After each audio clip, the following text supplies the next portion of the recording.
Good morning. This is KELOLAND On The Go with all you need to know in news and weather as you start your Sunday. We also have your Boredom Busters coming up. But first, our top story. The American Red Cross will be giving out emergency flood cleanup kits in Sioux Falls today. The kits will include items like shovels, gloves, trash bags, and bleach. The kits will be available at Sioux Falls Fire Rescue Headquarters, Station 3 on South Minnesota Avenue from 10 a.m. to 2 p.m. There will also be a kit distribution at the Slayton, Minnesota Fire Department from 11 a.m. to noon. People who own boats that were docked at flooded McCook Lake will now be able to retrieve their watercraft. Boat owners can report to the Isaac Walton League from 6 to 9 p.m. today and Monday. Conservation officers will escort each owner to their boats and back to the Isaac Walton League ramp. Owners need to bring their own boat trailer and a photo ID. It's been just over 1 week since rising water breached a levee on the Rock River and flooded the town of Rock Valley, Iowa. Since that time, volunteers from surrounding communities and across the nation have been helping out. The laundromat in Sioux City is helping flooded families with their laundry needs. That includes providing them with free quarters to run their washing machines. Local church members are taking in laundry from families and washing the clothes at their homes. Also, a faith-based nonprofit out of Virginia called Mercy Chefs is providing food for flood victims, serving thousands of meals over the weekend. They plan to stay on site for as long as needed. Motorcyclists revved up their engines Saturday for the Emily's Hope Poker Run. The 100-mile route took riders throughout the Sioux Falls area. The nonprofit's mission includes saving lives through education and helping those who've been impacted by substance use disorder. It's so important because fentanyl is the #1 killer of people ages 18 to 45, and we all need to be doing more to turn this drug epidemic around. 100% of the proceeds of the Polka Run goes toward furthering the mission of Emily's Hope to stop the stigma and save lives. Let's take our first look at the forecast now with meteorologist Adam Rutt in the Storm Center. Good morning, Adam. Good morning, Perry, and good morning, everybody. We've reached the end of June and the end of the first half of 2024, for that matter. And in general, it's not a bad way to end the first half of the year. Here's a view from our camera downtown. 59, an easterly breeze at 6 miles per hour at the airport. Again, really not all that bad of a start to the day. Meanwhile, down to the south toward winter, yeah, we have more clouds in place, but still not bad, all things considered. We're at 61 with a southeasterly breeze at 10 miles per hour. Now, we are going to be keeping an eye on the skies later this morning. Maybe an isolated shower or two toward the Nebraska border, but overall more dry than anything else as we go through the start of your day. Warming up through the upper 50s and low 60s across much of the region this morning. Not much of a breeze for that matter to speak of, around 10 to 15 miles per hour in many locations out of the southeast, Buffalo being the outlier at 24 miles per hour, and a calm start to the day to the east. But we have multiple opportunities, unfortunately, for some active weather to talk about as early as this evening for some, and Monday for more. We'll talk about that coming up. All right, thank you very much, Adam. 7 people, including 4 children, were wounded in a shooting in eastern Nebraska. It happened Friday afternoon at a home in the town of Crete, southwest of Lincoln. The Nebraska State Patrol says most of the victims were in the yard, but one was struck while inside the house. All of the victims are expected to recover. The children range in ages between 3 and 10 years old. Investigators say the shots were fired from a house located across the street.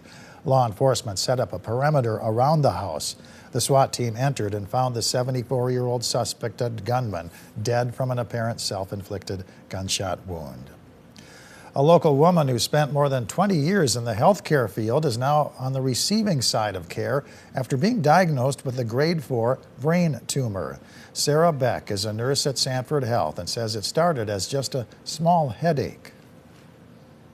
It's no big deal, it's just a headache, and ended up trying to help admit a patient into a room, and I lost my balance, and they sat me down in a chair, and then they were like, nope, it's time to go to the ER.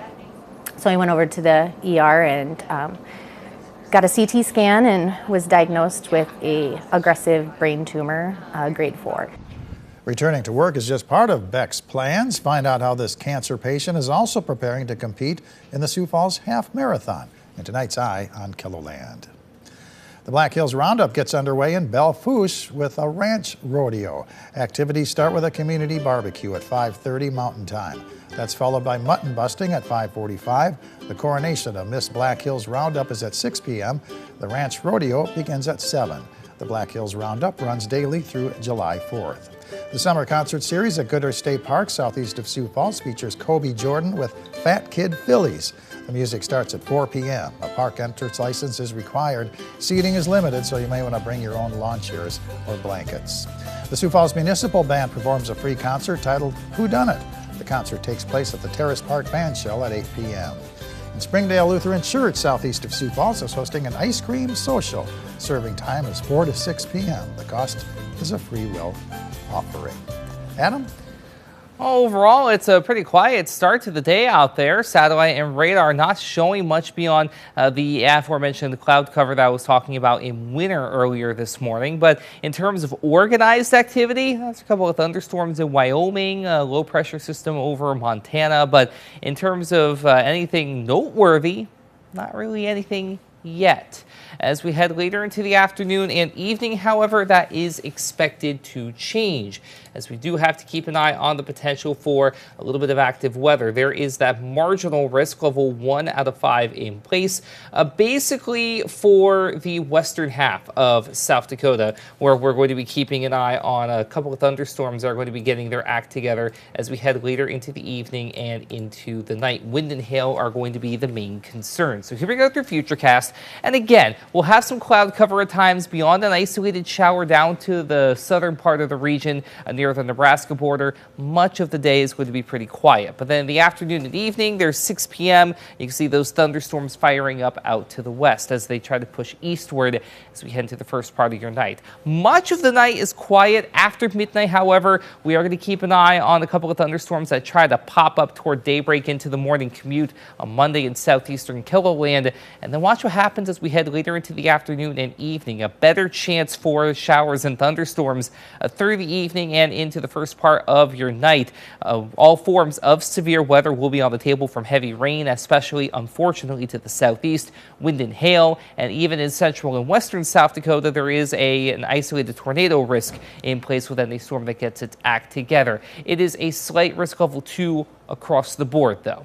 We will talk about that in a little more detail in a moment, but I also want to talk about what we're watching later this week. We do have a few more showers and thunderstorms we'll be watching into your day on Tuesday, especially in southeastern KELOLAND and out to the west. We get a small break on Wednesday, but watch what happens as we head toward, unfortunately, the 4th of July. Showers and thunderstorms again are expected. If you have any outdoor plans, be it cookouts or fireworks, you will want to keep an eye out for updates on that Thursday and Thursday night outlook. Even Friday, a couple more straggling showers in a couple of areas before we try to dry out for the weekend. There is Monday, again, a slight risk basically across the board outside of Buffalo and Hardin County for that matter. Wind and hail are going to be the main concerns the farther east you go, along with that a heavy rain potential. It's all forms, including an isolated tornado risk the farther west you go with the James River Valley. But as I always say, there is that isolated tornado risk with any severe thunderstorm that gets its act together. So stay weather aware if you have any plans to be outside Monday afternoon into the first part of your night. Today, though, not a bad day. Cooler with temperatures mainly in the 70s, East River, 80s to near 90, though, out west. Overnight low temperatures tonight dropping into the 60s with a couple of upper 50s for good measure out in eastern portions of South Dakota, rather, up into the northeast as well. The rest of your 7-day forecast, unfortunately, does feature several chances for rain. Monday and Thursday, the best opportunities, with a temperature staying in the 70s through Monday, but then 80 or better basically Tuesday going into the weekend. We will watch that 4th of July outlook across KELOLAND. For Aberdeen, 74 and partly sunny today. Thunderstorms likely on Monday and a high of 72. Then roughly 80 or better through the end of the week and into the weekend, with Friday being the exception. In Pierre, not a bad day today. 80 and partly sunny. Thunderstorms Monday and unfortunately the 4th of July as well, as you stay in the 80s from start to finish, even near 80 toward Friday with a few showers. And out west, we'll see a daily chance for pop-up showers showers and thunderstorms, including this evening, with a high of 88, 87 on Monday, and a better chance for thunderstorms. Also, unfortunately, the 4th of July featuring a few fireworks of Mother Nature's own by the later part of the week. So keep an eye out for updates. Have a great day, everybody. For more of your local news, weather, and sports, you can always head on over to KELOLAND.com.